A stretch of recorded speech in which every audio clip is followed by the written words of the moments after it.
Why is the Indian rupee falling, ये concept अगर हमने एक बार समझ लिया तो जब जब इंडिया का रुपया गिरेगा 90% ऑफ द टाइम्स ऐसा ही कुछ हो रहा होगा। अब यहां पे बड़ी एक इजी सी एग्जांपल से ये समझाया गया है। Now see read this, when firms in Ludhiana export garments, right, Ludhiana या तिरुपुर जहां से भी एक्सपोर्ट कर रहा है, मतलब एग्जांपल ये कि कोई इंडिया में बैठा हुआ एक्सपोर्टर है, उसने अब लुधियाना से कपड़े बहुत एक्सपोर्ट होते हैं, उन्होंने एक्सपोर्ट कर दिया, सामान बाहर गया, द डॉलर्स और the euros they receive from foreign buyers are exchanged for rupees to pay workers and suppliers. इतनी बात समझ में आ गई आपको? ये कहानी क्लियर है? किसी ने इंडिया से एक्सपोर्ट कर दिया, कह रहे हैं यूरोप की मार्केट में किया या अमेरिकन मार्केट में किया या फिर किसी और मार्केट में किया, तो करेंसी तो इंटरनेशनल, दिस डॉलर यूरो ऐसी कोई करेंसी वहां से आएगी। तो उन्होंने करेंसी को क्या किया? सप्लाई किया ना। जब वो इंडिया में आई तो ये जो एक्सपोर्टर है, गारमेंट एक्सपोर्टर इन लुधियाना, ये क्या करेगा? किसी एक्सचेंज के पास जाएगा, बैंक के पास जाएगा, कहेगा ये लो जी डॉलर रखो अपना, मुझे क्या दे दो? क्या दो मुझे? रुपीज दो।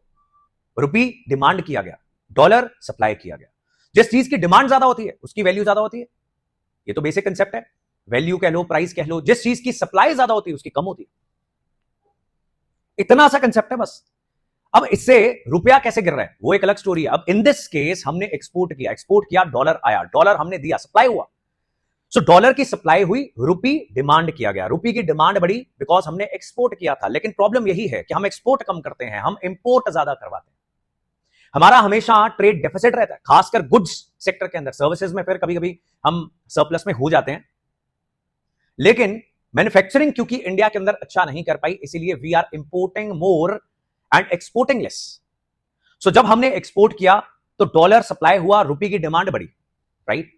जब ऑपोजिट करेंगे तो ऑपोजिट होगा, रुपी सप्लाई होगा, डॉलर की डिमांड बढ़ेगी, क्योंकि जब आप इंपोर्ट कर रहे हो, चाहे तेल इंपोर्ट करवा रहे हो, अब आपको इंटरनेशनल मार्केट में पैसा देना है, you will supply the rupee that India is having, the Indian importer is having, and you will be demanding what? Dollar और euro, some international currency, and rupee is not an international currency. तो जितना import बढ़ेगा उतना रुपया गिरेगा। ये बात clear है जी?